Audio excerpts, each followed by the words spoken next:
Բարի երեկո ժողովուրդ ջան, հարգանքներս բոլորիդ եւ իհարկե շատ շնորհակալ եմ եթերին միանալու համար։ Շնորհակալ եմ այն մարդկանց, ովքեր բավականին հաճախ կիսում են եթերներս, դրանով դուք նպաստում եք ալիքի զարգացմանը, խորին հարգանքներս։ Իսկ ովքեր բաժանորդագրված չեն, առաջարկում եմ բաժանորդագրվել, հատկապես առաջիկա մեկ ամիսը բավականին թեժ լինելու YouTube-յան եթերները, կանխազգում ենք այդ ամեն ինչը արդեն, որովհետեւ դարձյալ բախվում են գրագիտությունն ու տգիտությունը, այսինքն չկա դիսկուրս մի հարթության վրա, տարբեր կարծիքների մի հարթության վրա նորմալ մակարդակով դիսկուրս գոյություն չունի ցավոք սրտի, եւ դրանից հավատացեք տուժում ենք բոլորս, որովհետեւ այս ամեն ինչը բնականաբար կանցնի, բայց մաղձը կմնա, ու ամեն մեկը գալիս իր մաղձը ավելացնում, հետո գնում են Արծվիկ Մինասյանի անմեղ գառնուկի դեմքով կանգնում են ազգային ժողովի ամբիոնի հետևում ու ասում են այ դուք եկաք եւ ատելության մթնոլորտ ձևավորեցիք։ Բոլորն շատերն են այս արտահայտությունը անում եւ մեկը չի ասում իսկ այդ ատելությունը ինչից է սկսել, որտեղից է սկսվել։ Սկսվել է այնտեղից, երբ որ կպան ձեր գրպանին, ձեր ունեցվածքին։ Այդ ժամանակ դուք հիշեցիք, որ գոյություն ունի հայրենիք եւ որոշեցիք փրկել այդ հայրենիքը, որը ըստ էության ձեր գրպանն է հանդիսանում։ Ձեր հայրենիքը, ձեր ընտանիքն է եւ այլն եւ այլն եւ այլն։ Դրանից դուրս դուք ոչինչ երբեք չեք տեսել։ Հա, կարող է մի երկու հարևան եկել մի հարցով դիմելա, օգնել եք, բայց հետո պահանջել եք, որ ձեն տան։ Այնպես օրինակ հիմիկվա բաները, հա, ձայնագրությունները, որ դուրս են գալիս։ Բա ասում եմ, այսքան բարերարություն են կարել, բա մի հատ մեկը չեք գալու ձեն տակ, բա այդ բարերարությունը ծրի չեն կարել։ Դա արդեն բարերարություն չի, դա առևտուր է։ Այսինքն, ովքեր իրենց քաղաքական դաշտում գտնվելով համարում են բարերարներ, բարի եղեք խոստովանեք, որ դուք պարզապես պարտքով եք տվել, տեղը պահանջ ձևավորելով, դա բարերարությունը չի։ Դա ընտրակաշառքն է, ուղղակի 5 տարվա մեջ ցած սփռած էլի, հասկանում եք։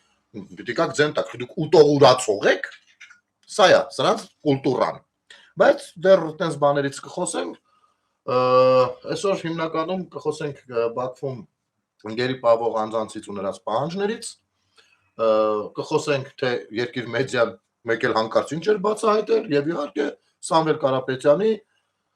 չգիտեմ, մամուլի ասուլից չէր, դա բիսեդկի ռազմորկից, որտեղ որ լրագրողները թուքները չորացրած բան հայացքով, սառած հայացքով իրենց աշխատանքն էին կատարում կոռեկտության սահմանները պահելով իմիջայլոց եւ հավելյալ հարցադրումներ չանելով։ Իրենց համար դա հիանալի միջավայր էր։ Այսինքն այ իրենք այդպես են պատկերացնում, այ իրենք դրան են ձգտում։ Գանք որտեղից սկսենք։ Դուք ասեք, սկսենք։ Ես առաջարկում եմ սկսենք հենց վերջից, հա։ Ինչու՞ ոչ մի երկու բանով էլ կանդրադառնանք վարչապետի մամուլի ասուլիսին, հատկապես այնտեղ մի բան կա, որի հետ ես այնքան էլ համաձայն չեմ, իմ սուբյեկտիվ կարծիքը կներկայացնեմ։ Ուրեմն մարդը ես նախ դիմում եմ Ռուսաստանի Դաշնությանը, ասած ռետորական ձևով, հա, չնայած վստահ եմ, որ նրանց հատուկ ծառայություններից մշտապես իմ եթերին հետևող ոնց չլինի 1-2 հոգի նշանակված կան։ Ուրեմն ձեզ ասեմ, ձեր ուղարկածները հակառուսականություն են տարածում հայ ժողովրդի շրջանակներում իրենց անասուն գործունեությամբ։ Ես չեմ հասկանում, դուք եկա երկիր, Ռուսաստանի Դաշնություն, հսկայական երկիր, 2 միլիոն հայություն կա այդտեղ։ Դուք բնականաբար ընտրում եք մի քիչ հեղինակավորներին եւ սկսում եք աշխատել նրանց հետ վերբով կանել, պահել ձեր հովանու ներքո, իբր ձեր արևին թաքուն ինֆորմացիաներ տալ, իրանք դες կարևորվում են, բան են անում, ոչմ սենց բույսի նման աճացնում եք պառնիկային պայմաններով, ուղարկում եք Հայաստան։ Արա դուք նորմալ մատերիալ չեք կարող արտադրեք։ Գիտեք ոնց, դեսանտ իջացնել որևիցե երկիր, դա Ժիգուլի արտադրել չի։ Մի քիչ լուրջ վերաբերվեք ձեր դեսանտնիկներին։ Էս ի՞նչ է։ Մեկը գալիս ուզում է Թաթարստան սարքի, մյուսը գալիս ասում է ուխի հապկին դիմելա, չի դիմել, դժվար է դիմացել, ես չգիտեմ որ դիմելա։ Էս ինչ է, կամ ասում եմ քրֆեմ ինչ անեմ։ Ու քաղաքական բան տեսեք, հայտարարություն տեսեք։ Էս ինչ եք ուղարկում։ Մեկ Քոչարյան եք ուղարկում, մեկ նորմալ Իսան չեք կարող արտադրեք ձեր մոտ։ Սրանք որ գալիս են, սրանց պատճառով Հայաստանի Հանրապետությունում հակառուսականություն է ձևավորվում, հետո չհելնե չվնգստակ թե մեզ ատեցին։ Դուք եք ձեր գլխին սարքում։ Բա իմիջայլոց, ասես մի հատ համառոտ մեջբերում երեկվա նաև բանից, հա, իմիջայլոց։ Իմիջայլոց ձեզ ասեմ ռսաճորտեր, դուք ռուսամետ չեք, դուք ռսաճորտ եք։ Ռսաճորտեր ձեզ ասեմ, առասակ որևիցե մեկի ճորտ լինելը դա անմոտալի բան է, եթե ուզում եք իմանալ։ Ձեր ներսում ազատությունը չկա, լինելով միլիարդատեր դուք ազատ չեք։ բանա որ Արցախի մասով ինչքան ուզեք Միշելին ու Մակրոնին կպնեք, միևնույնն է, տեսեք, Ռուսաստանի Դաշնության գրեթե բոլոր պոլիտոլոգները, իշխանամերձ պոլիտոլոգները ընդունել են սխալը։ Մեղայականա, որ եկել են, մի տարի շարունակ մենակ այդ էինք լսում ռուսական TV-ներից, որ չէր կարելի, պետք չէր հայերին թիկունքից խփել, պետք չէր տենց որոշում կայացնել։ Ի սկզբանե մենք սխալ ստավկա էինք արել եւ այլն եւ այսպես շարունակ։ Բոլորը ընդունել են, դուք որ իրենք են այդ ամեն ինչի կազմակերպող եղել։ Դուք մինչեւ հիմի դուրս եք եկել, ինչից եք խոսում։ Չէ, նրանք են տվել, ընդունել են։ Ապուշներ ընդունել են։ Սա դնենք իհարկե տես բաները դուք չեք նայում, դուք նայում եք մենակ ձեզ հաճելի բան, կամ ձեզ ուղարկում են նայեք մենակ ձեզ հաճելի բաները։ Վերադառնալով ասուլիսին, մարդ, ժողովուրդ, ով ասում է ես ազգությամբ հայ եմ եւ հայ ժողովրդի համար գիտեք ինչեր եմ արել, եմ որ իրան 6 մինուտ գրիբայե դվածգու։ Ով ունի 4 միլիարդի կարողություն, նու իհարկե այդքան չունի, դրա մի 5-10%-ն է Իրանը, որովհետեւ մնացածը Ռուսաստանի FSB-ն է ու երբ ուզի կարասիրում վերցնի ռուսական օրենքների սահմաններում։ Առանց վրայեր տանելու ու իր գվոցներ դուրս չի գա, ինքը չի փորձի մի հատ թեթև ընդդիմադիր կեցվածք ընդունի իր հայրենի նաև երկրում, որովհետև հատուցանը նաև ընդդերի քաղաքացու, չէ՞։ Ուսը գործերը Ռուսաստանը բնականաբար անում է իր նմանատիպ հավատարիմների ձեռքերով։ Մարդով այդ կարողությունը ունի, ազգությամբ իրան համարում է հայ, արցախցիների համար ուշ կգնում է, Հայաստանի անունը ինքը բարձրապայում բու, չեք պատկերացրի շմակրտակի։ Եկել է վարչապետի տեխնացիա խաղում, fake ընդ որում։ Աղբոր տղին է գյոզերով առաջ բրթում, նրանց է իշմարա տվել ոչինչ կապ չունի ով կլինի, դուք արխային, մենակ թե սրանց ձեռից տանենք։ Օրենքը արկելում է ոչինչ, մենք էլ ուրիշ խաղեր կտանք, շուստրաբատ կանենք։ Սրանք էլ կողքերը հավաքել են կարկառուն դեմքեր, թե իրավաբանական ոլորտից, թե քաղաքական, տնտեսական, չգիտեմ, դաշինքներ, մաշինքներ են ձևավորում։ Փողերը որ թափում են, տեղերը որ պալիտ են ելնում բռնվում են, հայտարարում են հայ ժողովրդի մասին, Նարեկ Կարապետյանը առհասարակ գնացել հասել էր Կապանում ու հայտնաբերել էր, որ Ադրբեջանի դրոշակ կա այնտեղ տնկած, անկախ նրանից, որ իր հերը եղել է այդ վարչատարածքային միավորի մասին օրենք գծողներից մեկը կամ կնոկա սրտմունքներից մեկը, որտեղ որ գրած է եղել, որ այդտեղից եկող Ադրբեջանը եւ հետեւաբար Ադրբեջանում կարա լինի ադրբեջանական դրոշ։ Անկախ նրանից կոմոտից է երևում, թե 10 կիլոմետր այն կողմից։ Այս մարդը, ով իբր տարապում է, ով նաեւ ինչքան հասկացանք գյոզերով ֆինանսավորում էր ոնց որ թե նո այդպես են ասում բանը սրբազան կոչված ջիհադիստների շարժումը հայկական սահմաններին դեմ է եկել է նստել հայտ աներկայացրել լուրջ դեմքով ու մամուլի ասուլիսի ժամանակ ասում է ես չգիտեմ հապկին դիմել են թե չէ կարող է չանել դիմել բա դու ի՞նչն ես եկել փրկեսապեր ինչից փրկվել պետք է քո նմաններից եւ փրկվել ձեր նմաններից եւ փրկվել պետք է այն երկրից որտից որ դեսանտ ես իջել ոնց որ այդքան բանը չեք ջոգել գիտես ոնց եթե հարգանքս բոլոր մեր քաղաքացիների նկատմամբ վերացական կերպար ընդունենք եթե կոշ գյուղի սաթիկ տոտան չիմանա որ մենք հապկին դիմել ենք երկու անգամ կամ հացավան գյուղի նազիկ տոտան չիմանա թե ասենք ոնց մեկնաբանի այդ դիմումը, հա, ասենք կարած քաղաքականապես անդիմադիները ոնց էին ասում, դեռ ճիշտ չեք դիմել, մի ասում են, վերջը։ Միևնույնն է գիտեն որ դիմել են, բայց եթե չիմանան էլ ոչինչ։ Այդ մարդիկ, այդ կանայք իրանց գործով, իրանց առօրյայով խիստ ծանրաբեռնված, կարող է եւ չիմանան, չնայած ես բացառում եմ դենց բանը։ Դու եկել ես, այս կամպանի մեջ մտել ես, թիվ 1 անդիմադիր հայտ ես ներկայացնում։ Անդիմադիր, այո, դու չես կարա իշխանություն ունես, հայ ժողովուրդը տենց իհեճուկը ձեզ չի չէ պոլերին իր մենտալիտետով, որ ձեր նմաններին ինչ բանի տեղ դնի, ձեր շունշանգյալնոցի հետ չխառնեք իմիջայլոց։ Ու չկարծեք շոր հակնելով էլի Ոսում ես չգիտեմ հապկին դիմել է թե չէ։ Այսինքն այն ժամանակ, երբ որ սահմանի ողջ երկայնքով ժողովուրդ սա լուրջ հարց։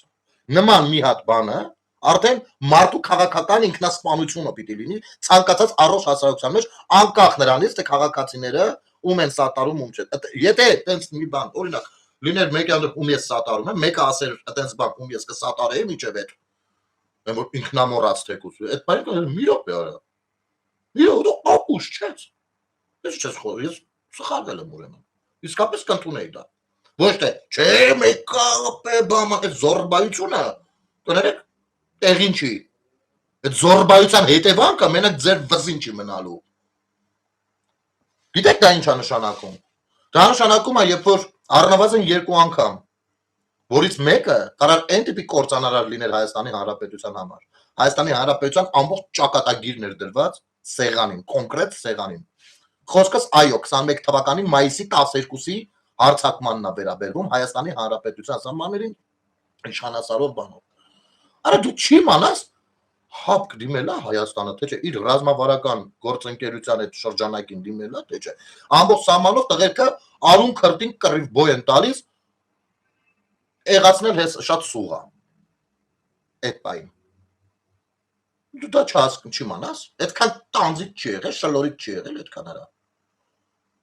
Դու այդ ժամանակ ինչով ես զբաղված եղել, միլիարդներով, շարունակի գնաս միլիարդներով է զբաղվեց ուրեմն։ Դու շարունակի գնաս զբաղվի, ինչ գործ ունես արդեն էլ։ Դու ո՞նց ես նայելու օրինակ մի հատ զինվորի կամ այդ ժամանակ ծառայած տղի դեմքին, աչքերին, ո՞նց ես նայելու։ Ասել ես ապել, որ դու այնտեղ Հայաստանի Հանրապետություններ պաշտպանում քո կյանքի գնով, ես այդ ժամանակ այնպես սիտուացիա էր, մոտս խառը մոմենտեր ես չեմ իմացել, էլի ինչա ինչոց է, հա։ Եվ երկրորդ դեպքը արդեն գրեթե ողջ երկայնքով հարցակում, ինչը բանը հետևանքով արդեն ունեցանք նաև որոշակի տարածքներ անցան թշնամու ձեռքը, ինչը քաղաքականապես մեռակ շահարկելով, ու դու այդ էլ չգիտես, որ դիմել է, Սամվել Կարապետյան, ուղիղ ասում եմ, ուղիղ, Հայաստանի Հանրապետությունը 2 անգամ դիմել է հապկին։ Մի անգամ երբ որ դիմել է, նրանք արտարացել ասել են, չէ, սենց այս կետով չպիտի դիմեիք, այս կետով պիտի դիմեիք։ Երկրորդ անգամ այս կետով են դիմել, ասել են, չէ, գիտեք, ու քանի որ չէին կարող ասել այն մի կետով պիտի դիմեիք, որովհետև կասեն այն կետով դիմել եք։ Այստեղ արդեն գիտես ինչ ասեցին, ասեցին մենք չգիտենք, է Հայաստանի սահմանները որտեղ է։ Դու չգիտես, էսի։ Հիմա ես քեզ ասեցի։ Ես քեզ ասեցի սա, դու արդեն գիտես դրա։ Քո պատասխանը ո՞րն է։ Ո՞րն է։ Քո դիրքորոշումը ո՞րն է։ Դու արդեն գիտես դրա մասին։ Դու արդեն մի քանի ժամ է ինչ գիտես դրա մասին, որովհետև վստահաբար մամուսլի ասուլիսից հետո քեզ ասել են ախպեր դիմել են 2 անգամ ապկին, ու չնայած այնտեղ այնպես քակլան տպեր են հավաքված, որ նրանք ընդամենը երազում են դու իրաց գլուխը շոյես։ Նրանք քեզ չեն ուղղելու, շտկելու, բայց նրանք վախում են, սարսափում են քեզնից, ու իրանք շատ երջանիկ են լինում, երբ որ դու նայում ես իրաց դեպքում կամ անունը հիշում տալիս ես։ Իրանք այդ բաներն են, էլի շակալներն են, Մաուգլումիչի, հա։ Նրանք քեզ չեն ասելու, որ դու սխալ բան ես ասել, որովհետև շեֆին ասել, որ դու սխալ բան ես ասել, այդքան նախ պիտի համարձակություն ունենալ, որը որ չունեն։ Եվ երկրորդ ես կարծում եմ, որ իրենք էլ տեղյակ չեն եղել, որովհետև ձեր ցուցակի որոշներին, որ նայում ենք, Հայաստանով այնքանով են հետաքրքրված եղել, որքանով, չգիտեմ, ես այս պահին Սիբիրում փչող մի քամուց։ Այդքան է հետաքրքիր ինձ։ Դու այդքան խորապես թքած ես ունեցել Հայաստանի ու նրա ճակատագրի վրա։ Դու զբաղված ես եղել երազելով, որ օքեյ, դե ուրեմն Հայաստանը հեսա ուր որա կմտնի ուզած չուզած Ռուսաստանի կազմ։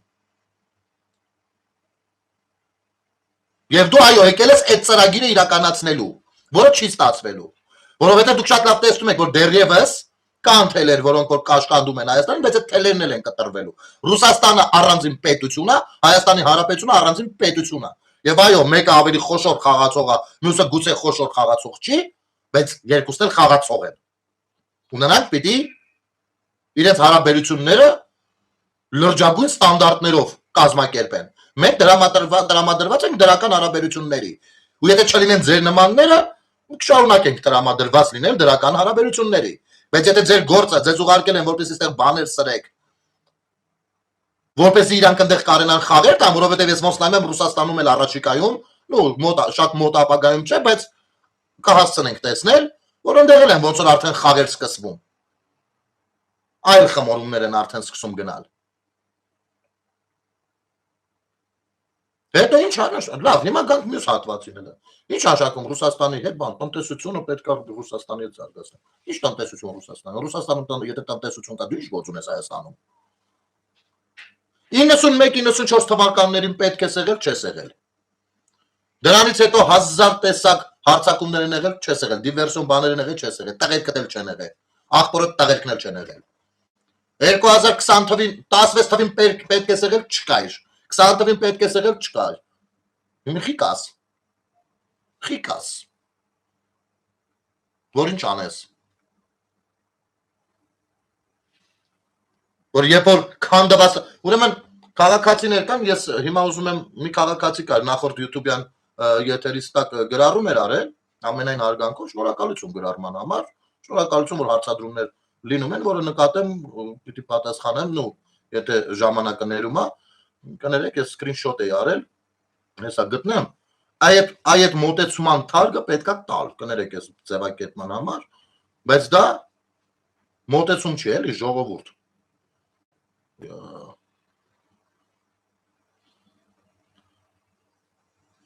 Ասում ամեն օր Վարդան, եթե դիտում ես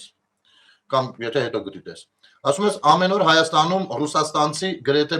ռուսաստանից երևի, ու ընդ երևի արագ ես գրել, տարածքների հետևից չընկնեմ, գրեթե $1 միլիոն փոխանցումներ է լինում։ Դուք պատկերացնում եք, որ օթերը փակի ինչ տեղի կունենա Հայաստանում։ Վարդան ջան, արի ես քեզ մի բան վստահեցնեմ, այս ձևի մտածողներին նույնպես, սիրելի հայրենակիցներ,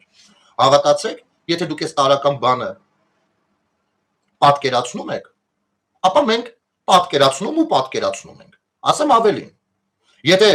դուք պատկերացնում եք և մենք պատկերացնում ու պատկերացնում ենք, ապա կառավարությունը ոչ միայն պատկերացնում, այլ նաև լրջագույն նախաձեռնություններ էլ ունի այս ամեն ինչի շրջանում, ինչա անելու նման դեպքերում։ Չնայած դա տեղի չի ունենա։ Եթե տեղի ունենան որոշ բաներ, միայն այս նախընտրական process-ի վրա ազդելու համար, սրիկայաբար կարող է որոշ դժվարություններ, որպեսզի մարդիկ ահի ու սարսափի մեջ ընկնեն։ Բայց եկեք ես ձեզ ասեմ, առավել ևս Ռուսաստանում ապրող հայերին, մեր սիրելի հայրենակիցներին։ Ռուսաստանը չի կարող իրան այս պարագայում այնպիսի շռայլություն թույլ տա, որ Հայաստանի հետ այս դրամական փոխանցումներ կամ որոշակի բաներ, որ գնում են գալիս են, դա փակի։ Գիտեք ինչի։ Մի տարրական բանի պատճառով։ Ես փորձեմ, այ նոր մտքովս անցավ, թե չէ նախապես պատրաստած կլինեի, փորձեմ արագ գտնել մի տիկնոջ, ում դուք շատ լավ ճանաչում եք, նա Ռուսաստանի ազգային ժողովի նախագահն է, հայտարարությունը։ Իհարկե կարող եմ միտքը մեջ բերել, բայց կփորձեմ ավելի շատ հենց վիդեոյով գտնել, որպեսզի չստացվի որպես փաստ գոնե, հա, արձանագրվի որպես փաստ։ Ներողություն։ Եթե գտնեմ լավ կլինի։ Ուրեմն մարդը դիմում էր, տիկինը ավելի ճիշտ, դիմում էր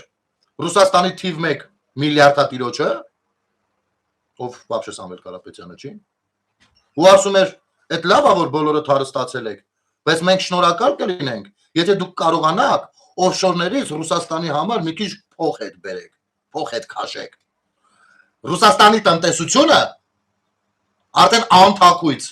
ձևով ցույց է տալիս, թե ինչ վիճակում է ինքը,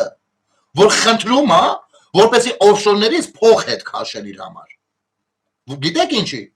որովհետև չի կարող ժողովրդին դեռևս ուղիղ ասի, որ միակի մեջ են, ու պիտի այն մարդիկ, ովքեր այն մեռած գործարաններում չեն կարողանում աշխատել, պիտի փող բաժանի, որ այդ մարդիկ սովից չմեռնեն, թե չէ իրանց կուտեն։ Ու դուք ուզում եք ասեք, որ այս երկիրը պիտի ի վնաս իրան աշխատի, աշխարհի հետ կապը Հայաստանը, Ռուսաստանը շատ քիչ երկրների միջոցով է կարողանում պահի, շատ քիչ, շատ քչերից մեկը Հայաստանն է, ու ճիշտ հակառակ Ռուսաստանին օդու ջրի պես, եթե խելքը գլխին բաներ ունի, պոլիտոլոգներ ու չգիտեմ, խորհրդատուներ, Պուտինը, պիտի խորհուրդ անասեն Հայաստանին թողեք, թող զարգանա, մեր հարևանն է, իր զարգանալը այս պարագայում մեզ է օգուտ։ Հասկանում եք։ Իհարկե մի կասեն, բա Վայրբրիսը բան այդ փակել է այս կոմենկոմ, արկել է փակումները։ Դա ուրիշ խնդալու պատմություն, հա, որի մասին ավելի պաշտոնական հայտարարություններ լինելուց հետո կասեմ, որովհետև այս պահին իմ ձեռքի տակ ունեցածը նա է, որ դրանք պարզապես բանկրոտի եզրին են կանգնած, դրա համար են փակում։ Եվ բնականաբար սկսել են Հայաստանից նաև ձեռքետ ազդելու համար ինչ որ։ Չէ, ժողովուրդ ջան, հազար ներողություն չգտա, բայց սա առաջին ու երկրորդ։ Ինչ է նշանակում, պատկերացնում եք մեր օթերը փակի ինչ տեղի կունենա Հայաստանի վիճակը։ Ապեր։ Բա ինչի եք մեծ փրթում, ասենք օրինակ։ Պատկերացնում եք, եթե Թուրքիան որոշի մեր օթերը փակի, ինչ կլինի մեր վիճակը։ Օրինակ։ Դե եկեք գնանք, բան, Թուրքիայի կազմի մեջ մտնենք։ Այս ինչ մենտալիտետ է։ Սա ինչ է։ Դու պատկերացրու, ընդամենը սահմանն է պակպայել է էկոնոմիկան մեր տեսակ ինչ վիճակում, ու կարող ավելի լավ վիճակում լինել, բայց այս վիճակում։ Ասենք այս ինչ մոտեցում է։ Սա սեփական, կներես, Վարդան, բայց այս մոտեցումը ինձ համար մի խոսքով շատ վատ մոտեցում է, մտածելակերպ է, շատ վատ։ Ու մի հատ էլ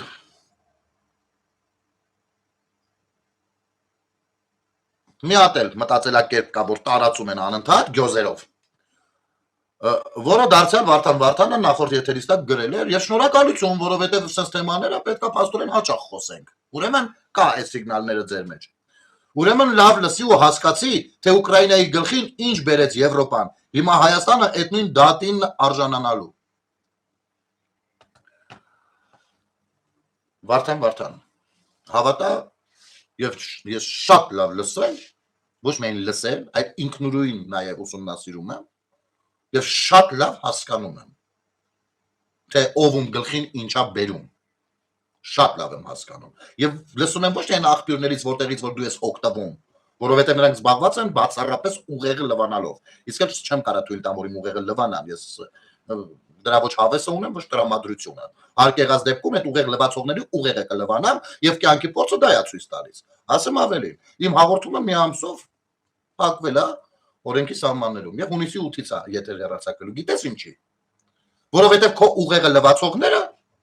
վախեցան ընդունել փաթեթը իմ հաղորդմանը յուր գալու։ Ես պետք է հավասարաչափ ներկայացնել բոլոր քաղաքական ուժերին։ Նրանք էլ պիտի վճարեին, որպեսզի գնան տարբեր ինչ չեն վճարում։ Ես այդտեղից մի կոպեկ չեմ ստանում։ Դա հեռուստատեսության ծախսն է, հեռուստատեսությանն եմ վճարում։ Ու գիտես ինչ ստացվեց, որ այո, մեր հեռուստատեսությունը դիտարկում են, Free News հեռուստատեսությունը դիտարկում են այցելության համար, բայց շատ հարգարժան Արթուր Կիրակոսյանի հաղորդմանը կգնան,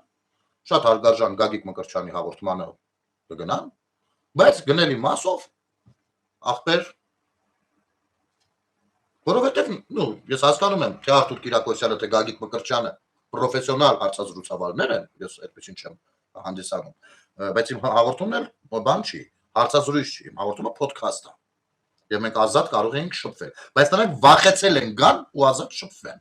եւ դրա համար, քանի որ իմ հաղորդումն էլ ներքաղաքական թեմաների մասին է, ու ես մենակով նստած թեպետ 4 տարի բան եմ անում, վարում եմ, բայց ներքաղաքական թեմաներին չեմ կարող անդրադառնալ, որովհետև քարոզարշավը, կենտրոնական ընտրական հանձնաժողովը գոյություն ունի եւ այլն, ովքեր կարող են դուք անել մեզ, ստիպված ժամանակավորապես փակեցինք մինչեւ հունիսի 8-ը։ Այդ քո ուղեղը լվացողները վախեցան գան ինձ մոտ։ Սա քեզ հիմնավորումը, փաստացի հիմնավորումը դրա։ Հիմա Ուկրաինան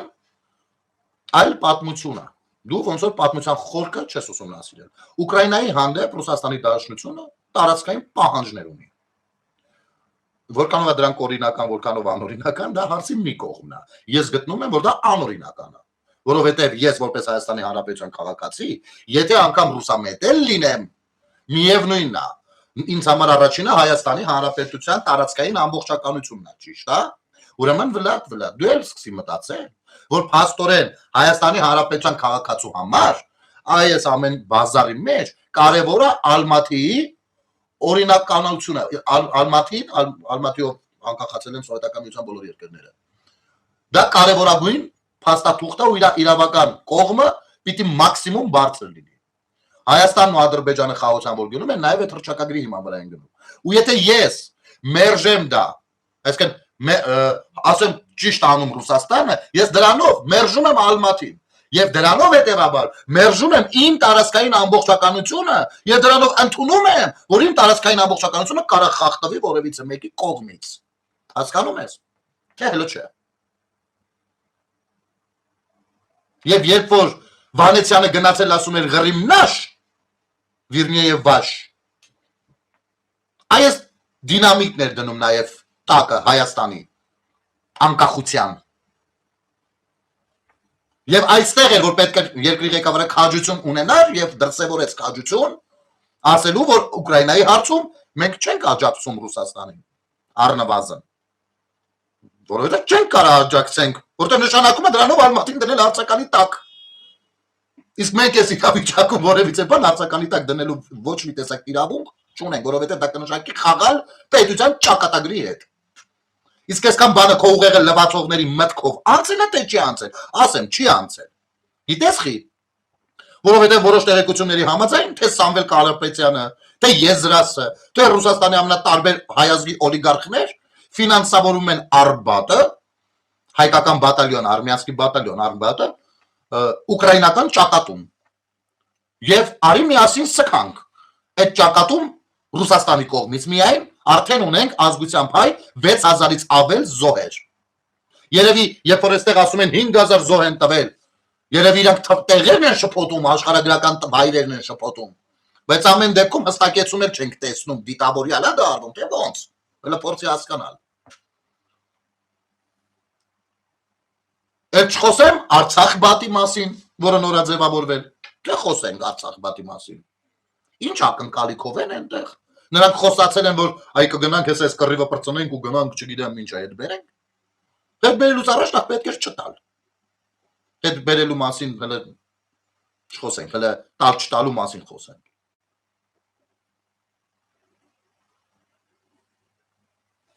Ծառուկյանի մասին ցավը տանեմ։ Ծառուկյանի մասին մեր այսօրվա եթերը կարանք սահմանափակենք մի վիդեոյով։ Ասեմ, Ծառուկյանը նույնպես մտել է նույն ցեխաջուրը, նույն մուտիլովկի մեջ ու տեսնելով արդեն որ իր մոտ էլ շատ բան չի ստացվում, վերջին հանդիպումներից մեկի ժամանակ մեկ էլ բերանից փստացրեց։ Գիտեք ինչ փստացրեց։ Փստացրեց նույն լոլոն, ինչ որ սրանք են փստացրել։ Այսինքն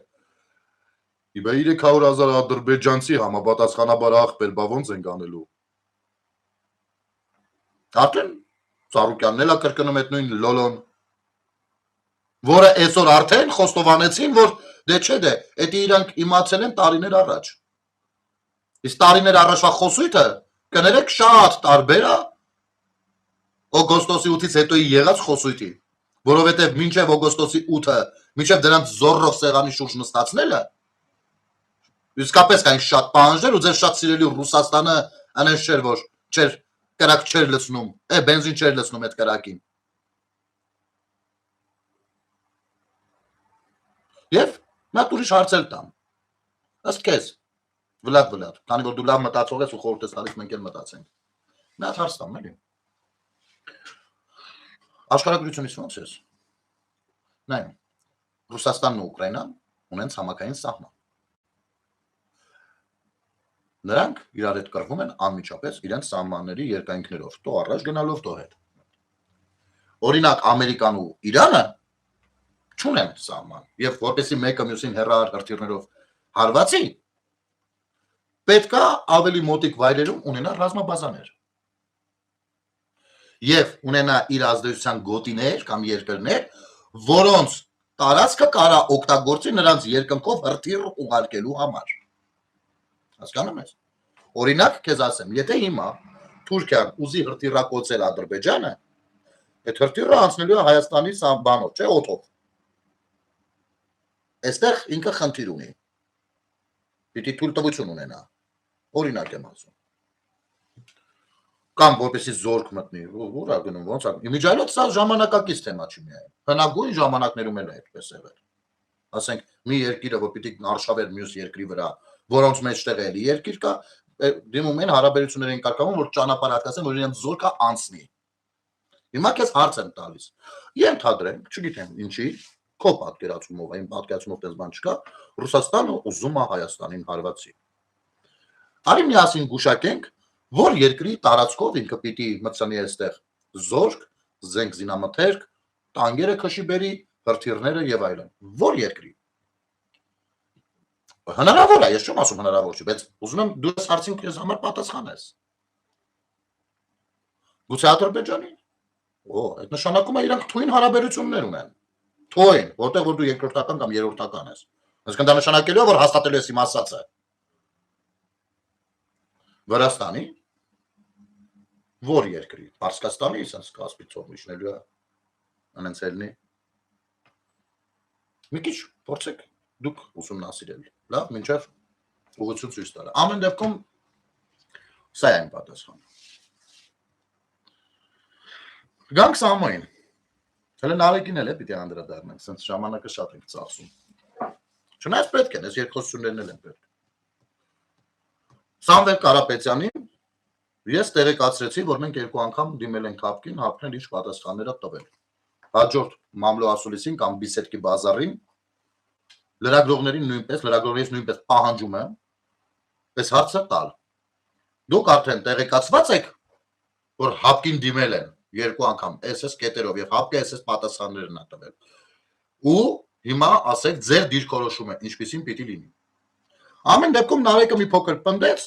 Սամվել Կարապետյանն ասեց, բա որ տենցան այդ ստորագրությունով թող դուրս գա։ Այս մարդը այսքան անլուրջ է պետական, միջպետական հարաբերություններում կամ կազմակերպությունների հետ պետության մասնակցության ձևավորված փաստաթղթերին։ Այսքան անլուրջ է ու չի հասկանում ինչա դիվանագիտությունը։ Ինքը դրա մասին խոստովանում է, ես իր խոսքից ելնելով եմ բնութագրում։ Տեսեք, օրինակ, իրանց բաներից կան, չէ, նստած են, որ սկսում են գիժես, ինչ ես բաներ են անում, չէ, ու չեն հիմնավորում իրանց տեսակետը։ Ես քո ասածներից հիմնավորում եմ իմ տեսակետը։ Ու քեզ ասում եմ, դու առհասարակ կառավարում բառին այնքան ես մոտիկ, ինչքան ես Գեղարսապում Տրայնոյի տուլուպին։ Այսքան բան։ Ու սա վիրավորելու համար չի, սա համեմատություն է։ Վիրավորելու вообще ոչ ցանկային, դուք ձեզ վիրավորում եք։ Դե Արմեն Կիրակոսյան ջան, այո, բայց դրա մասին շատ ենք խոսել, չգիտեմ, մի հատ էլ հիշացնենք։ Մի հատ մեկը դե լրագրողներից հարց տայեք, ասեք, ինչն էր ձեզ դրթել, բրթել, հրել, փրթել, որ դուք 44 օրյա պատերազմի առաջին իսկ օրերին Հայաստանի եւ Ադրբեջանի միջև, այսինքն հայ ժողովրդի եւ Ադրբեջանի ժողովրդի միջև, այսինքն հայ զինվորի ու Ադրբեջանի զինվորի միջև դնում եք հավասարության նշան։ Ու ձեզ sense երրորդ մեկի նման պահում, ասելով թե կոչ եմ անում նստեք բանակցությունների սեղանի շուրջ։ Այդ ժամանակ խոսքը քո հայրենիքի մասին չէ։ Այսօր որ մնացել, արա ճիշտ է, Հայաստան ախր իմ հայրենիքն է, մի րոպե, հա, սա տեղի ունեցել այդ ցնցումը։ Այդ փայլատակումը ո՞նց է եղել։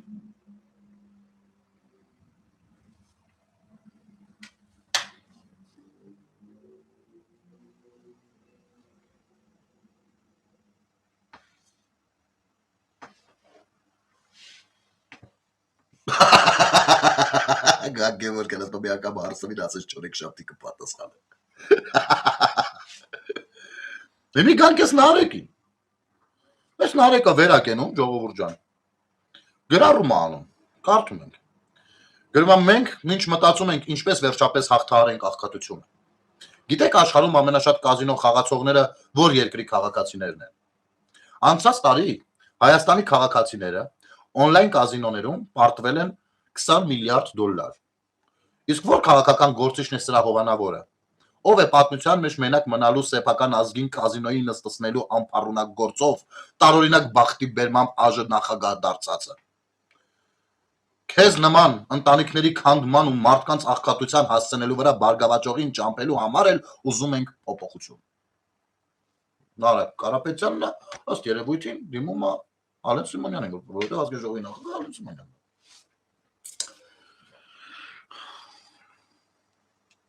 Իհարկե Ալեն Սիմոնյանը պատասխանել է։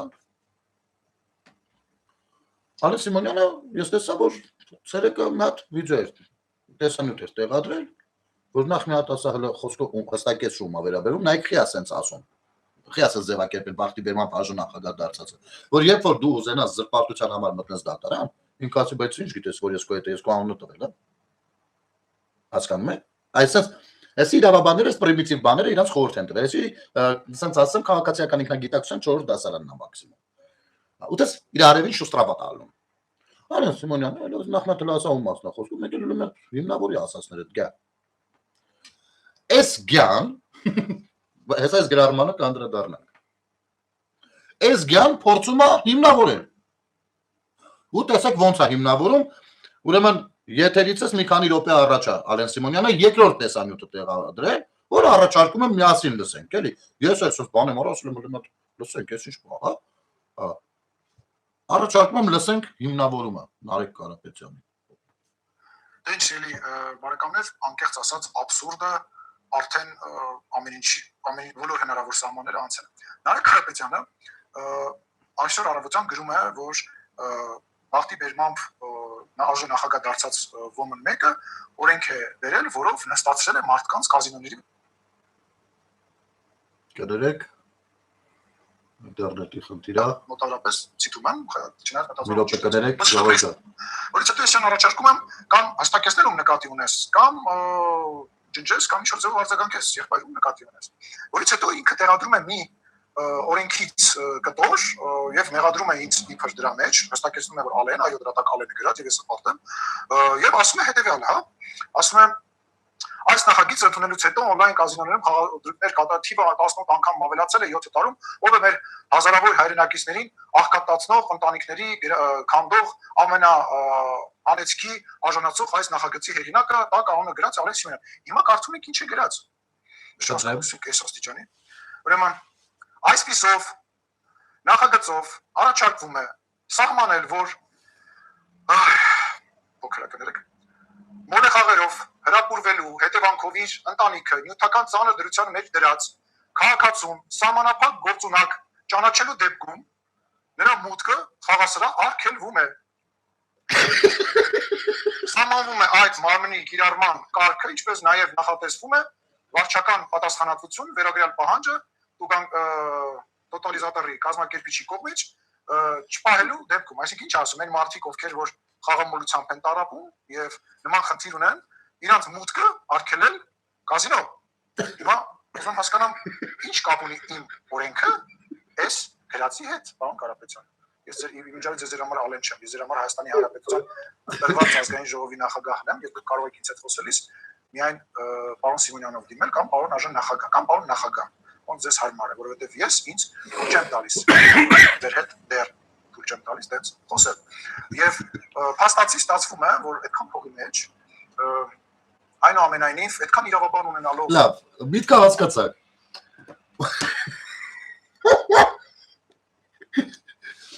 ախր նախագիծը բերել են կանխելու համար խաղամոլությունը կամ այդ մոլի խաղալու հետևանքով ովքեր որ տուն ունեն սկսում կորցնել բաղման դրանց չթողնեն կազինո չթողնեն խաղան սա մեղադրում է Այս օրենքը ինքնահրապարակ է, Նարեկ Կարապետյանը ասում է, բայց ինչ է։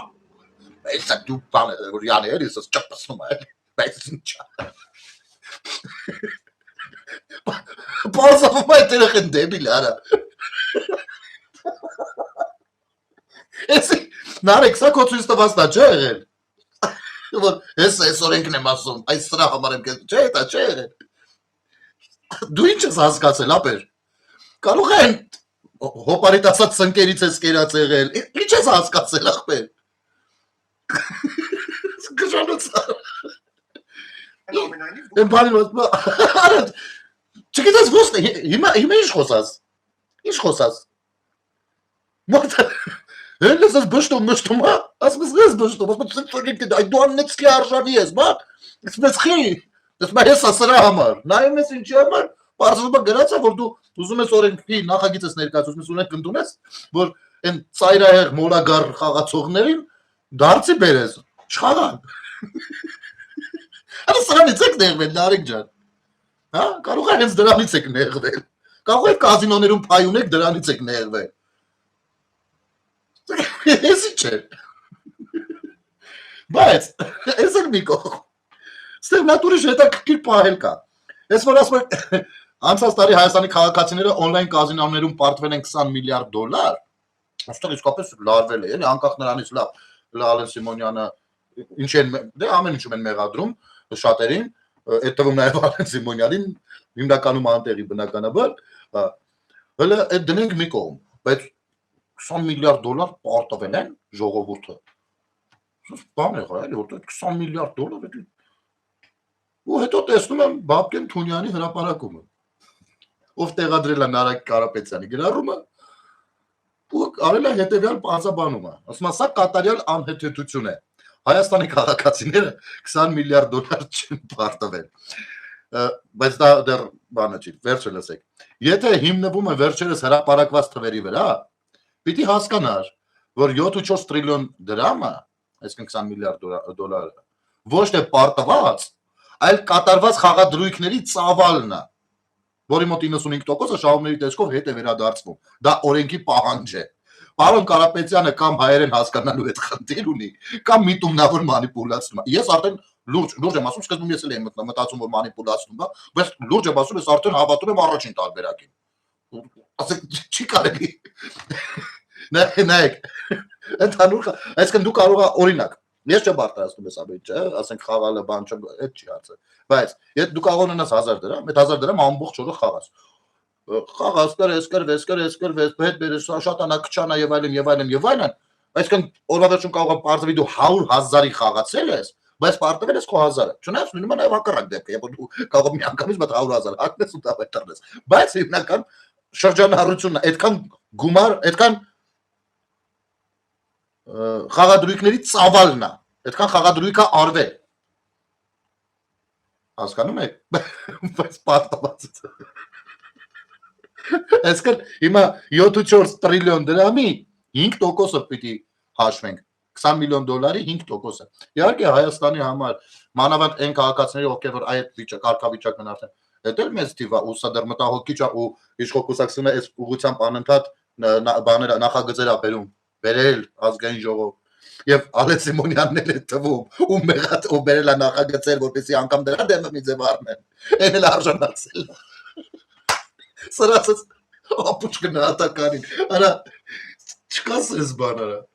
Նարեկ ջախես անում ապեր։ Քես անում։ Չէ, շնորհակալություն որ անում ես, էլի ահագին խնդում ենք, բայց ես իմ արժի որ կարող է շարունակես այս գրառումները ցիրկում անես։ Այնտեղ տաղանդավոր մարդկանց պակաս կա ինձ թվում է։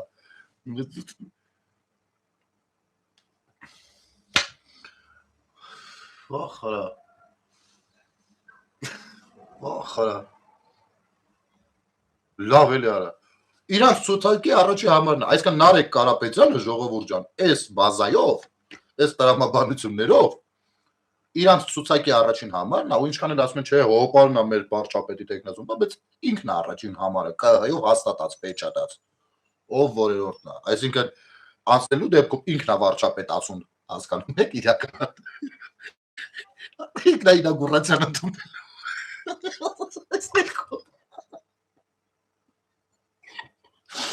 Լավ։ Մերսի։ Ես գիտեք, մետ անեկդոտ իշեց։ Որ մի քիչ տերասերախին խնձոր են տալիս, ես վերցնում եմ, մեր ասում եմ, ինչ պիտի ասես, ես գիտանեմ, ասում եմ, բարև խնձոր։ Հիմա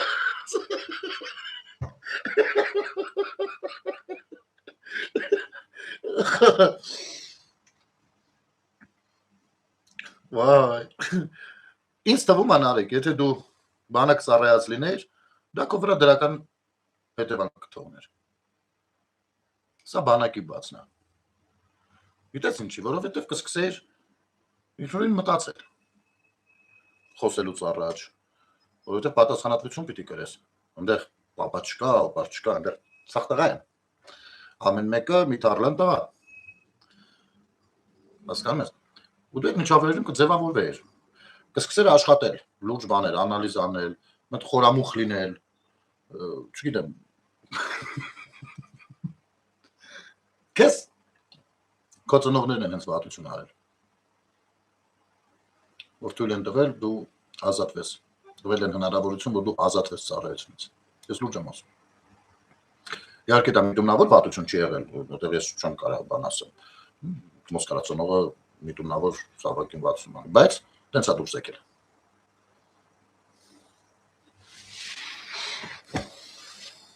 Փաստորեն,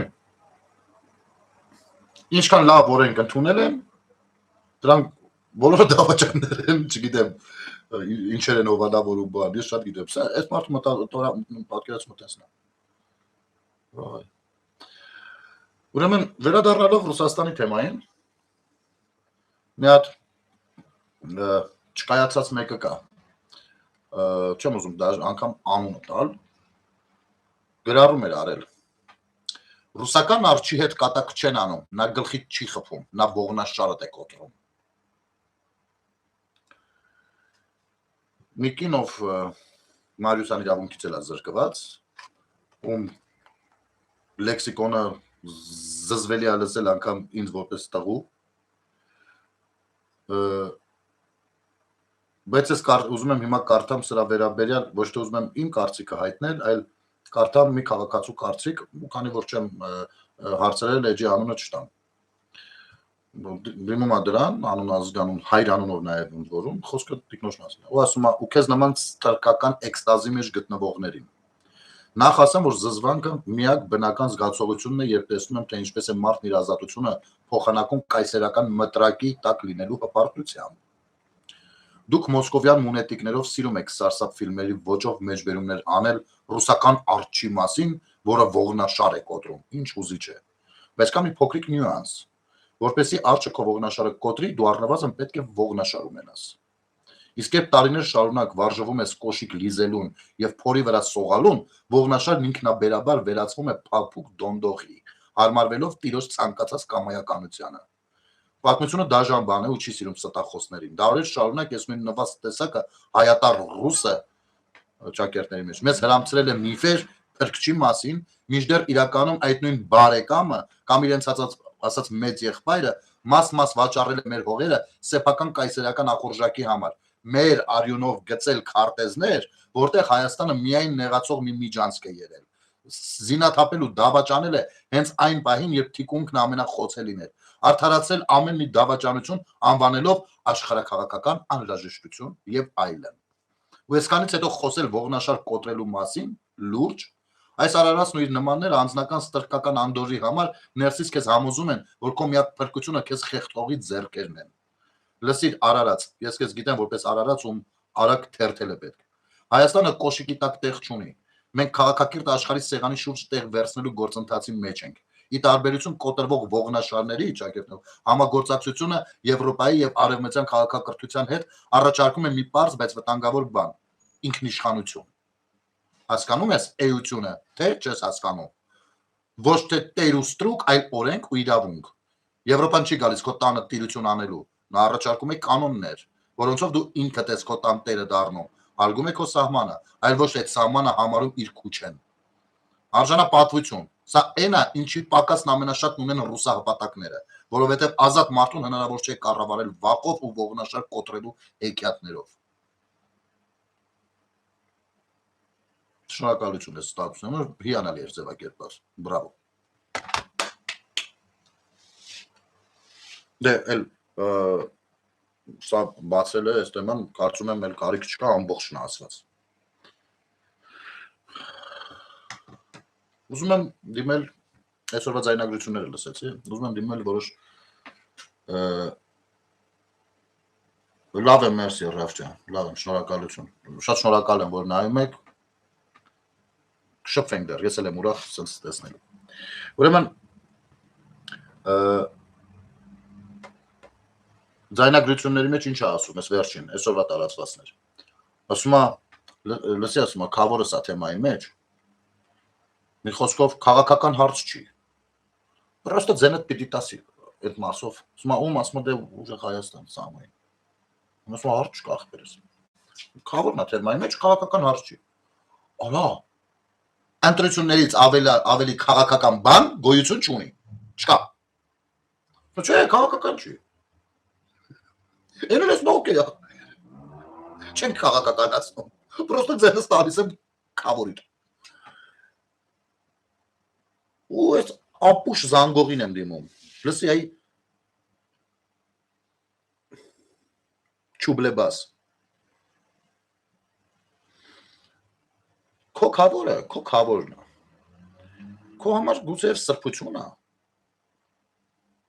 Բայց ինձ համար Հայաստանի Հանրապետության քաղաքացու կոչումից ավել բան չի։ Էդ էլ շատ է որ ասում եմ, որովհետև ըստ էության, եթե քո պես սանիկ ունի, ով ունի այնպիսի միջավայր, ովքեր ընդունում են, որ դա քաղաքական չի ու պատրաստ են, դա արդեն ինձ հասկանալի է, որ ես կոմպլիմենտ եմ անում, որ քաղաքացի։ Ոնց կարա պրոստը տակ դա լուծի իմ ու իմ երեխաների ապագան։ Այն հանգամանքը, որ Պողոսյան Պողոսը ոմն մի հատ ուրիշ Ոմն Պետրոսյան Պետրոսի քավորն է։ Քավորը դա տարտունը տպայի։ Ինչ ուզում ես արա։ Ես ինչ պատկերացումներ են։ Ուրեմն ես դեպք պատմեմ։ Մոտ մի ամիս առաջ է տեղի ունեցել։ Տաքսիով գնում եմ գործի։ Ճանապարհին այստեղ են զգում եմ, որ ուզում է խոսա, բայց ինչ որ բան կաշկանդում է իրան։ Ասի ցավը տանեմ, արի բան պայմանավորվենք։ Ես խոստանում եմ, հասանք տեղ, անկախ ամեն ինչից ինչ ձև կգնա մեր երկխոսությունը, կներվայնանամ, չեմ։ Ես վերջում 5 աստղը դնում եմ, մեկը, տաղավարի բան եմ ասում։ Բայց ազատ խոսա։ Թե խոսալու բան կա, խոսալով գնանք։ Այս եղավ ախպեր, բան, ու սկսեց խոսալ։ Դե խոսում է, թե խիա պատրաստվում Սամոյին տածենը։ Ու խիերը, որ լսեցի, մի քիչ խնդալս էլ է գալիս, մի խոսքով բուն թեման չասեմ շատ, մի քիչ զրուցեցինք, բան, մի 10-15 րոպե այս Սամոյի թեմայի շուրջ, ինքը հասկացավ, որ իրան Սամոն պետք չի ոչ մի ձև, ասես բահում ընտրեմ, ասի ու ուզում ես Սամը տարեմ, ես չեմ կարա քեզ ասեմ դու ընտրես։ Պրոստը դու էիր ուզում խոսայր, ասել սրան եմ ուզում ձենտամ, ես էլ քեզ ասեցի, թե ինչ կա իրականում, էլի քո որոշելիքն է, կարաս գնաս էլի ձենը իրան տաս։ Ես չեմ կարա քեզ ուղղորդեմ այդ հարցում, հա։ Ես ունեմ իմ կարծիքը։ Իմ կարծիքը, եթե բանը քո համար հեղինակավոր է, ուրիշ բան, բայց կարծում եմ որ տեն չի ավելի լավա չասեմ։ Ես ընկավ մտքերով, թե բա հալա, ուրեմն ասում եմ Ծառուկյանին գտամ։ Ու էլի հարցում եմ խի ախպեր, այս անգամ եթե այնտեղ մի քանի լսած արգումենտներ կային, այս անգամ սծեց։ Ասես գոնե ընկերոջս եսի ինչն է։ Ասեմ ախպերս իսկ ինքը նույն ձևա վերաբերվում իր եսի ինչի ընկերոջը։ Նույն ձևա վերաբերվում։ Ոսոդը չգիտեմ երևի էլի։ Ասի թե ավելի վատ է, ասի ավելի լավ է Սամոյին տուն։ Բախի ասում եմ ցավը տանեմ, որովհետև քո ընկերոջ, ասենք ենթադրենք հոպարը, ասես պայմանական, բայց հոպար չի եղել։ Տենց բարեկամ ինչ որ։ Ասի որովհետև եթե քո ընկերոջ հոպարը ընդհանրապես դրա համար դու քո պետության ճակատագիրը պատրաստվում ես հանձնես նրան, որովհետև ընկերոջը հոպարն է, արի ուրիշ բան պայմանավորվենք։ Արի իմ ընկերոջ հոպարին տանք։ Ինչ կապ ունի, էլի մեր պետության ճակատագիրն է, էլի։ Սուս նայում ա վրես, ասում եմ բախտեմ։ Մի քիչ այս թեմայով խոսացինք, հասավ թե մի խոսքով ինքը հասկացավ ում պիտի ձենը տա։ Ընդ որում հիմնավոր հասկացավ, որովհետև այդ են շրջաններ, որ նոր էին հələ Ավետ Ավետիսյանը քանդում որ սարքել ու խցանումները նենց է ժամից ավել գնացել են, ես ոնց հանգիստ կշփվեմ հետը։ Չեմ երկու տեղ եղավ որ իրար վրա ձեն բարձացրինք, բայց խոստացել է վերջում 5 աստղը դրել է։ Այդ ցավները տանեմ։ Ասենք քո քավորը իմ ինչն է։ Սենց եք մտածում պետության մասին խոսելուց։ Ու դուք կարծում եք, որ ուրեմն այն մյուս մարդիկ էլ ովքեր հակառակ կարծիքը ունեն, ուրեմն իրանք էլ շահ ունեն կամ այնտեղ քավոր սանիկներ ունեն։ Դրա համար են ձեն տալիս։ Ես կարամ ուղիղ ասեմ։ Իհարկե իմ բարեկամները օրինակ է, ասենք թե ես եմ բարդամավորի տեխնացիոն եմ դնում, բնական է իմ բարեկամների մի մասը որ չեմ ասում մի մասը, որովհետև մի մասն են Հայաստանում։ Քոչարյանի ու Սերժի կառավարումից մեր եկա Գրադաստանից մի մասը մնացել Հայաստանում։ Մի մասը ինձ կտան ձեն։ Հասկանում եք։ Բայց ես նրանց չեմ ասի դա։ Ես անգամ շատ նորմալ կվերաբերվեմ, եթե չտան։ Ու թույլ չեմ տա, որ իրանք ագիտացիա անեն։ Որ իրանք ընկերներն էլ տան նրա համար, որ ես իրանք բարեկամն եմ։ Դա ես թույլ չեմ տա։ Ես չեմ ուզում այտենց։ Ավելի լավ է ստեղծել հնարավորություն, ես շփվեմ այդ մարդկանց հետ, այդ մարդիկ ճանաչեն իմ քաղաքական առաջարկները, ցանոթանան առաջարկներին, ճանաչեն իմ գործունեությունը, ու եթե ընդունելի կլինի դա իրանց համար, խնդրեմ։ Սա հարգանք է իրար հանդեպ։ Այո, այդ լավությունը կարան ինձ անեն։ Իմ բարեկամները, եթե օրինակ ուզենան, օրինակ ինձ ընտրեն, ունենան հնարավորությունները, հայատ, բան, ունեն, հարկասու, ես մի բանով կխնդրեմ, ասեմ, ձեր միջավայրերին հավաքեք, մի հատ տեղ վերցնենք, ախպեր, ինձ պետք է որ շատ մարդկանց հետ շփվեմ այս ընթացքում, եթե կարաք լավություն անեք, մի հատ լավություն է դա, հավաքեք ախպեր, ես գամ ներկայանամ ու ներկայացնեմ։ Ինձ պետք չի որ ձեր ընկերը ստիպված լինի ձեր պատճառով ինձ ընտրի, որովհետև դուք իր ընկերն եք։ Ընկերության մեջ այդպես բանը չեն դնում հարաբերությունների մեջ։ Դա ամեն մեկին առանձին վերցած, ես երդվում եմ իհարկե պատկերացրել եմ, ընդհանուր կարծիք ունեցել ու պատկերացրել եմ, բայց երբեք հստակ չեմ մտածել ու երբեք իմ տան մեջ ընդունված չի եղել խոսել թե որս ում ենք ընտրելու, որ հիմա ում ենք ընտրելու, եկեք գնանք ես ինչին ընտրել, չէ, ես երբեք անգամ իմ կնոջը չեմ հարցրել ում ես ընտրել, ես կարամ պատկերացնեմ, բայց չեմ հարցրել, ինչի պիտի հարցնեմ, դա այն մի հատ բանն է, կամ այն շատ քիչ բաներից է, որ ամեն մեկի սեփականությունն է, չէ, որ հարցնեմ կասի, կամ ինքը որ հարցնի կասեմ, դե ամուսիններ ենք, բայց փորձում ենք դա պահպանել, որ ախպեր, չէ, ընդհանուր պատկերացնում ենք, չէ, որ ասենք ում ձենքը տային սկարի էսի ում չէ, կամ ծնողիս հետ նույն բան, երբեք այդ մասով չենք խոսել, է սրանք նստում ասում են 5 քարերս, 4 աղբերներս, իրենց կասեմ, այն մյուսը, դա անարգանք է սեփական բարեկամների հանդեպ, անարգալի վերաբերմունք է դա։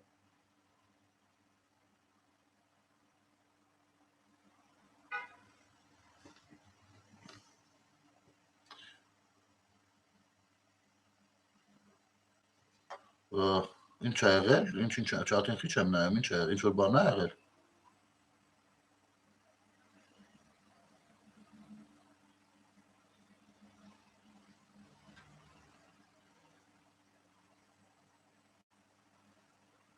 Ռուդյանն է, ախր ես արկաշին ոնց եք նայում։ Ռուդյան, այս հին պատմություններից է խոսում, հին մուտիլովկիկն են սրանք, այսինքն ոչ թե պատմությունները։ Ռուդյան, դու տղա չես։ Դու պիտուխ ես։ Ու всё։ Ուզես հիմնավորում ցանկացած վարկյանի, ցանկացած վայրում։ Իհարկե Հայաստանի տարածքի մեջ գոնե։ Դու պիտուխ ես։ Իրա դրսային ընկալումով։ Չմտածես ակլոր ես էլ, դու պիտուխ ես։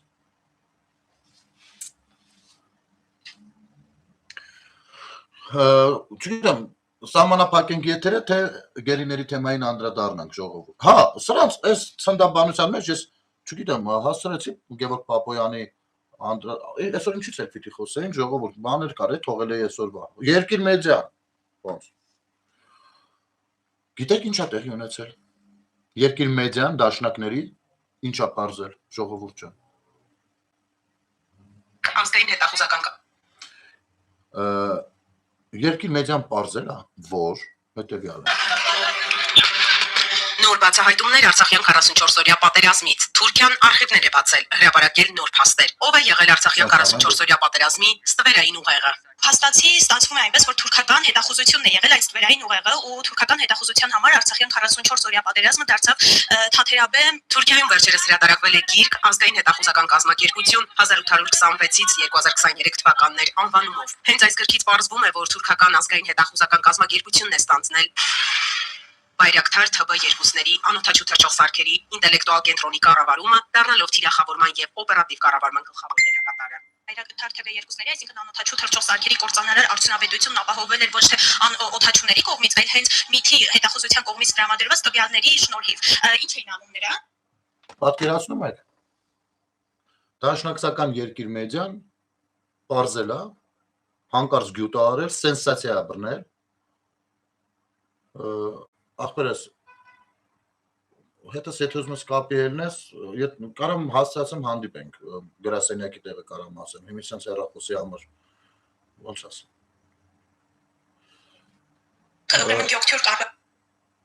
Ուրեմն գյուտ արել Facebook-ով ընդեղ նես ծանրաբեռնված է բանը մի քանի օր հիվանդ եմ եղել, այնքան նամակներ կա, որ կարող է քոնել հələ սպամ գցի вообще դրանք չեմ նայում։ Facebook-ով մտի պատից հեռախոսի համարս գրած է։ Վաղը 2-ից հետո կարաս զանգես այդ համարով։ Հա, բայց ասենք նորան ճանի, խնդիր չկա, ես բան չասեցի։ Մտի Facebook-ի էջս, այնտեղ շատ ուրախ եմ երաժիշտ տղա ես։ Այնտեղ բանը գրած է, հեռախոսահամարս էլ պիտի որ գրած է ներևում է։ Եթե կարող են պատի պապիներս հետս կապվեն, դու հաստատ կգտնես համարս։ Հա։ Բայց մենակ առավոտ չէ, 2-ից հետո։ Ուրեմն երկիր մեդիան բարձել է հանգարց, որ թուրքերն են փաստորեն այդ մոզգը եղել բանի, էլի։ Պատկերացնում եք, չեք պատկերացնի, չէ՞, հասկանում եք։ Հիմա ես ասեմ դաշնակցերին, տղերք, եթե դուք պատերազմից 6 տարի անց նոր բարձել եք թուրքական ներկայության մասին ու բայրակթարը, որ եւ ոչ միայն բայրակթարը, այլելի բաներ։ Թուրքերն են կազմակերպել։ Էլի քանի տարի է ձեզ պետք բարձելու համար, որ թուրքերը մասնակցության, այդ պատերազմին մասնակցության իրավունքն ունենալու վճարը արել են Ռուսաստանին։ Տեսեք, որքան Հայաստանը Ռուսաստանի ազդեցության գոտի էր, այդքան Ադրբեջանը, հասկանում եք, Ռուսաստանի ազդեցության գոտի էր։ Որպեսզի Թուրքիան կարողանա Ադրբեջանից գործողություններ անի Հայաստանի դեմ, նա պիտի պայմանավորվի Ռուսաստանի հետ։ 20 թվական ենք վերադառնում մտքովի։ Ինքը առանձին եթե անի, Ռուսաստանը ոչ թե հայերին պաշտպանելու համար, որ Թուրքիային մի հատ դեղին քարտ ցույց տա, այլ որովհետև իր ավտորիտետն դարձնա։ Հասկանում եք, sense բաներ գոյություն ունի։ Այսինքն Ռուսաստանը ոչ թե մեզ փրկում է, այլ ինքը իր հարցերն է լուծում։ Եվ Ռուսաստանի ղեկավարը, բանը, պաշտպանության նախարարը Շոյգուն, ոչ միայն Շոյգուի մակարդակով, մարդիկ բարձրաձայնել են, որ 44 օրյա պատերազմը ռուս-թուրքական համատեղ իրականացած բաներ, իդեալական օպերացիա է։ Հիմա թե Թուրքիան ինչ է վճարել Ռուսաստանին, գուցե վճարել է Ուկրաինայի թեմայով, գուցե այլ հարցերով, քաղաքական, միջազգային, չգիտեմ ինչերով, իր լծակները իշա Ռուսաստանի օգտը, չգիտեմ այդ դետալները։ Բայց 44 օրյա պատերազմի քավորները Ռուսաստանն ու Թուրքիան էին։ Եվ ոչ միայն պատերազմի, այլ պատերազմի ելքի, սա կարևոր է, սրանք տարբեր բաներ են, որովհետև մի բան է, որ ռազմական գործողություն է տեղի ունենում, եւ մի բան է, թե ինչպիսի ելք է ապահովում դա։ Այսինքն նախապես պլանավորած է եղել, այնպես կազմակերպել ու այնպեսի ներգործություն ունենալ, որպեսզի ելքը լինի Ադրբեջանի օգտին։ Եվ սա եղել է, վաղուց նման օպերացիաները մի քանի տարի են աշխատում։ Պիտի փոխադարձ վստահությունները հենց ձևավորվեն, չէ՞ որ հələ այնտեղ պիտի արտահոսք չլինի, բան չլինի։ Հիմա նայեք, Ադրբեջանին օրինակ զենք ծախել է Ռուսաստանը, մոտ 70%-ը Ռուսաստանն է ծախել, ասել է, այս ընդհանրապես բիզնես է։ Թուրքիան ապահովել է իր պատրաստվածությունը նավթոյական, պատրաստել է ադրբեջանցի զինվորականների, նաև այս ուղեղային դերակատարումն է խաղացել։ Թեմայի մեջ մտցրել են ներկայացրել նաև Իսրայելին, այո։ Իսրայելն էլ այլ դերակատարում է ունեցել։ Իհարկե բոլորը չեն, ովքեր զենք են վաճառել Ադրբեջանին, ուրեմն շնամեն, որովհետև նրանք ցածր տոկոսներով են, նրանք բոլորին են վաճառում են։ Ասա, մենակ հայերին որ չէին վաճառում, որովհետև Հայաստանը հենց էր Ռուսաստանից կախվածության մեջ, որ ինքը բացի Ռուսաստանից ու Բելարուսից ուրիշ որտեղից պիտի զենք առնել։ Կարող է մի երկու շլեմ ուրիշներից թողեին առնել, բայց ոչ ավելի։ Երբ որ մենք դադարեցինք Ռուսաստանից առնել, նոր մեր մոտ բացվեց հնարավորություն այլ տեղերից նորմալ զենքերի գնումներ իրականացնել մեր ուզած չափով։ Մի խոսքով, ու տարածքում դրանից պատերազմի այդ ելքից հետո բազա դրվեց ռուս-թուրքական։ Մտածեմ մոտ հարց չի առաջացել, լավ ռուս-թուրքական բազան ինչ գործ ունի Արցախում։ Թե ռուս-թուրքական։ Բա ռուս-թուրքական։ Բա ինչական։ Այդ ենք ասում, որ ասում ենք ռուս նկատի ունենք նաև թուրք, երբ որ ասում ենք նկատի ունենք նաև ռուս, որովհետև ձեզ ասում ենք ռուսաճորտ է, նկատի ունենք նաև թուրքաճորտ է։ Դուք ավելի լավ Ռուսաստանի տակ լինեք, քան Թուրքիայի։ Սա իսկական ճորտի մտածելակերպ է։ Հենց մենք ինձ ենք ասում, դուք նեղանում եք։ Հիմա քանի տարի է պետք, որ ձեր համար բարձեք, որ այդ օպերացիան եղել է ռուս-թուրքական։ Քանի տարի։ Ասենք 5 տարի անցավ, որ բարձեցիք, որ Բա ինչու եք ում, մենք ինչու մեղադրում։ Իմիջայլոց ես ձեզ հուշեմ, այդ բայրակտարները հատուկ 44 օրյա պատերազմի համար չեն արտադրվել։ Այդ բայրակտարները շատ ավելի վաղուց կային։ Պարզապես Թուրքիան պիտի ունենար ռեկլամ անելու տեղ։ Իմիջայլոց շատ լավ ռեկլամ արեցիք դուք։ Ամեն տեսական օդաչու սարքին բայրակտար ասելով ու քանի որ պատրաստված էլ չէիք բայրակտարի դեմ զինամթերք ոչ մի կերպ չէիք էլ ցանկացել տարիների խորքից ձեռք բերել, բայց իմացել էիք, որ դա կիրառվելու է։ Ամեն ինչին ասիկ բայրակտար ռեկլամ դառավ, հետո Թուրքիան թանկով Ռուսաստանին էլ ծախեց։ Ուկրաինային էլ ծախեց։ Իմիջայլոց, չգիտես ինչ որ աշկով, այդ բայրակտարները շատ քիչ արդյունավետություն ունեցան Ռուսաստանում։ Գուցե նրա համար, որ Ռուսաստանը ինչ որ կերպ իմացել էր, թե ինչպես առնել բայրակտարի դեմը։ Եվ հիմա էլ բայրակտարից ոչ ոք չի խոսում։ Բայց իրանք արդեն իրանց պետք եղած պարտիայով ծախեցին, ինչքան որ պետք էր։ Գովազդը ովքեր ապահովեցին ամեն ինչին բայրակտար ասողները։ Հասկանում եք։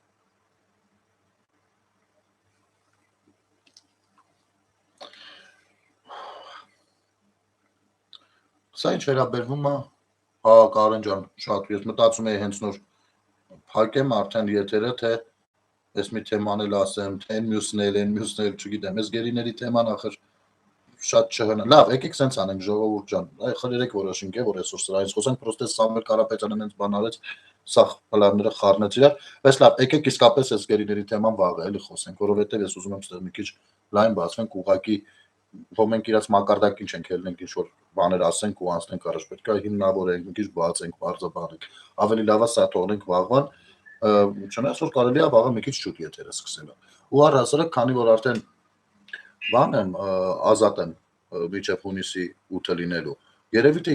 ճիշտ կանենք եթերի ժամերը փոխենք ուշ երեկոյից մի քիչ առաջ բերելով։ Ես այն ժամանակ չէի մտնում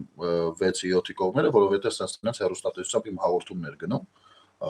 Հիմա կարելի է մի քիչ ավելի առաջ սկսել 6-ին կամ 8-ին, նույնպես անել լրաբերների հանրային հեռուստատեսության լուրերի վրա չնստել, որովհետև դրանք կարևոր լուրեր են, շատ ավելի ընդհանրական են, էլի։ Մնացածը կազմակերպենք։ Վաղը հասկանամ, որ ժամին հարմար մի հատ եթեր կանեմ, կներեք, որ նախորդ չասեմ ժամը, բայց որ ժամն էլ որ անեմ ու գտնեմ այտենց հարմար է, եթերի ընթացքում կասեմ, որ այս ժամն է ոնց որ հարմար է լինում, այս ինչ կամ այն ինչ ժամն է հարմար լինում, ու արդեն առաջիկա մի ամիսը տենց ժամային բանով գնանք։ Ինչի՞ չէ շատ հնարավոր է արվա մեջ 2 եթերել կատարենք, մեկը ավելի կեսօրին մոտ, մյուսը երեկոյան։ Տեսնենք ինչպես կստացվի։ Նա կախված ձեր ակտիվությունից ու ձեր ցանկություններից, ձեր առաջարկներից կարող եք անգամ փորձել չաթում դեն տեսեք, որ եթերը փակում եմ, այս չաթը, on-line չաթը ավտոմատ ջնջվում է։ Ինչ որ չեմ տեսել։ Կարող եք այն մյուս չաթում արդեն, երբ որ եթերից հետո հայտնվում է մեկնաբանությունների դաշտը, այդտեղ գրել թե ինչ թեմաների կցանկանաք անդրադառնանք։ Դա նաև ինձ էլ կտա հնարավորություն, եթե տեսնեմ թեման հետաքրքիր է, կընտրենք։ Տեսնենք, եթե հետաքրքիր է, կամ ասենք լայքերի քանակը շատ լինի տվյալ առաջարկի վրա, ըստ այդմ կանդրադառնանք։ Ես էլ նախապես կպատրաստվեմ, եթե նենց բան լինի, որը որ ես էլ լավ չեմ տիրապետում, լավ հնարավորություն է պատրաստվելու ավելի հետաքրքիր դարձնելու մեր եթերները։ Հա, կակ ջան, հա։ Դե շնորհակալ եմ բոլորիդ։ Ես էլ եմ շնորհակալ Կարեն ջան, շնորհակալ եմ բոլորիդ ժողովուրդ ջան ձեր ակտիվության համար, հավատացեք, դա շատ անհրաժեշտ է եւ ձեր կիսումները տարածումները նույնպես։ Ես հասկանում եմ, որ երբեմն գիտեք ոնց է ստացվում, որ շատ ասելիք ունենում ես, բայց եթեր մտնելուց մեկ էլ sense ոնց որ լղոզվում է կամ բան, ինչ որ օրա լինում պարզապես չի ստացվում, որ ձևակերպումները չի ստացվում, օրա լինում լավ է ստացվում։ Եվ ես հասկանում եմ, որ ամեն օր ամեն եթերս չեք կիսի տարածեք, ու կմտածեք լավ, ես մեկը մի քիչ թույլ էր, ես մեկը մի քիչ ուժեղ, որը ձեզ հետաքրքիր է կկիսեք։ Բայց պիտի ես մի ամիսը մի քիչ ավելի ոնց որ միասին աշխատենք ու կառաջարկեմ, որը որ իսկապես ձեզ դուր է գալիս, սկսեք ձեր էջերում։ Շնորհակալություն եթերը դիտելու եւ տարածելու համար։ Արի հասցեն ասեմ Ռաֆ ջան իմ գրասենյակի, հա, Սեբաստիա 37/5 հասցենը։ Մոտենում ես այդտեղ, այնտեղ պահակակետ կա։ Դարպասների մոտ պահակակետում հարցրա գնելի սենյակը որտեղ է, ես կասի։ Ես հիմնականում փորձում եմ 2-ից ժամը մինչև երեկո լինել այնտեղ։ Լավ, եթե հարմար է, ավելի լավ է մոտենաս։ Հա, Սեբաստիա 37/5։ Շնորհակալություն Ժորժ ջան, եթերը դիտելու համար, շնորհակալություն, որ դուք կաք, ամեն ինչ շատ լավ է լինելու, հեշտ չմտածեք, բարի գիշեր։